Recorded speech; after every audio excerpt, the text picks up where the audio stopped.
have started recording. So we are recording.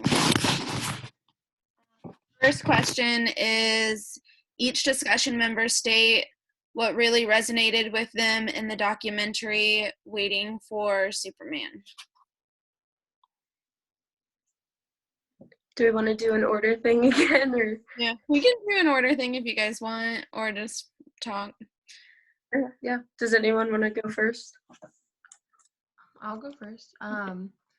First of all, watching that, I had to take breaks because it was just so devastating watching, like, especially listening to their parents. I don't know, is what really got me, listening to the parents just wanting more for their kids and saying, like, I'll do whatever, like, taking on how many jobs just to, give them that life. It made me realize, like, how blessed I really am and how sometimes I don't realize it and I take it for granted. And that just made me feel just like disappointed in myself that I'm not really as grateful as I should be all the time, and it was really eye-opening. Also, some things I wrote down is the difference between a bad teacher and a good teacher. At my school, like, being with a bad teacher and a good teacher didn't really affect me too much, I guess. I don't know. We definitely had both, and it didn't really make that. It didn't impact me as much, but thinking about how it impacted other students, like other students that were in my grade, I can see it now when they were talking about it, and it's sad. And yeah, that's basically it.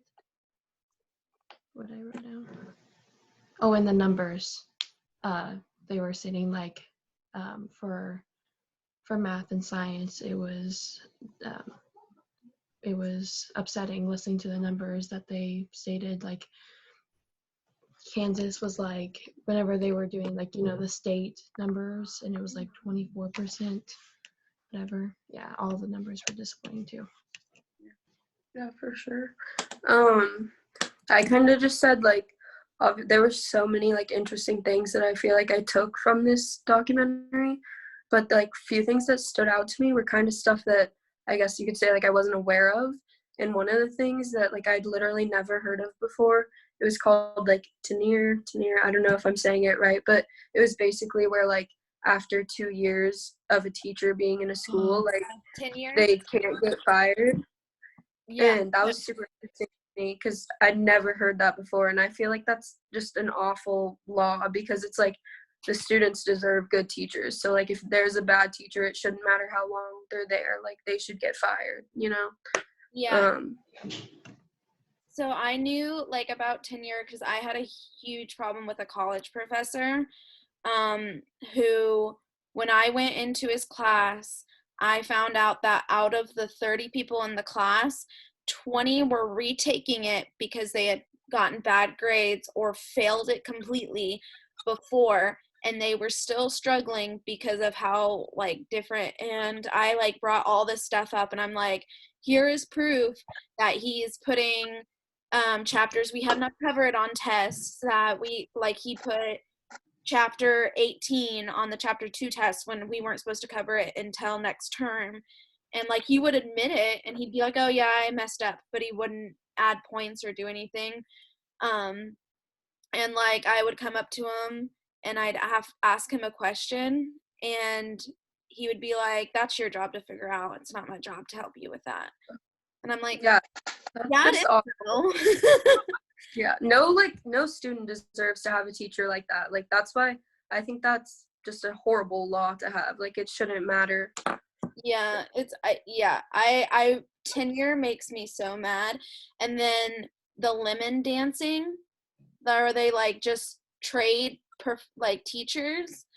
Yeah, I didn't understand that. Like, I don't understand the point, and I don't understand, like, what they think is going to happen. Like, are they all just delusional and thinking that this bad teacher is suddenly going to be great under different leadership, which I guess could happen. But, like, if this person's been to 8 different schools and doesn't stay more than a year in a school, they're not going to get better. Like, Sure. yeah, so I didn't. And then New York's, where they sit 600 teachers in the rubber room and pay them to sit on their phones or take naps because they have it said anywhere from excessive lateness to sexual abuse accusations. And I'm like, that's insane to me that you're like, okay, so we can't have you around children anymore. So go sit in a room and play on your phone and we're going to pay you. Like, another thing that, sorry. No, keep going. Okay, another thing that I thought that was really interesting was the part when I feel like a majority of the documentary was talking kind of about like dropout rates, like percentages of like schools that like either kids like don't graduate from. And I think it was like 2,000 schools or something have 47% of kids not graduating. And that was super shocking to me because I figured, yeah, there's probably schools with like 25% of kids that don't graduate. But like for me, the school that the high school I graduated from, it was like a 99% graduation rate, you know? And so that's just like, that really shocked me that there's like so many schools out there that have 50% like people don't graduate. And it's rough because like it's not the students' fault, it's like the education system and not having good teachers that's at fault. Community too plays a big part of that too. What'd you say, Danielle? I didn't hear. I feel like the community plays a good part in that too, of not having, you know, that. Yeah, for sure. Yeah, I mean, that's just depressing, honestly. It's Yeah. frustrating. I know something that made me think about like my experience at school was the tracking part when they were talking about tracking, which is something we have talked about and all that stuff. But like, I don't know why, but there was something in there and I don't remember what it was, but it made me think about in my high school when it's kind of like people had the choice, because I was like, we didn't track because everybody had the choice and everybody had the option of which classes they wanted to take.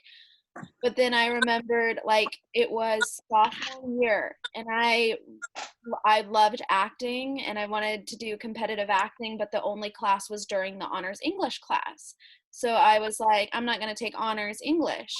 And like I got called in by my English teacher because I hadn't come to her and asked to be put in the honors for next year. I got called in by the guidance counselor and I got called in by the principal of all like, you are smart. Why aren't you doing that? And I'm like, because I don't want to, like, and I'm like, so people say it's like your choice, like you can take it if you want, you can do this if you want, but like it's part of the hidden culture, hidden curriculum of like you have to do this, like, and I'm not, I was a pretty cocky kid. I was a very cocky shit when I was little, when I was younger. So like it didn't bother me at all when like a principal called me and I was like, I don't care. I don't care. I'm going to do what I want. And that's fine.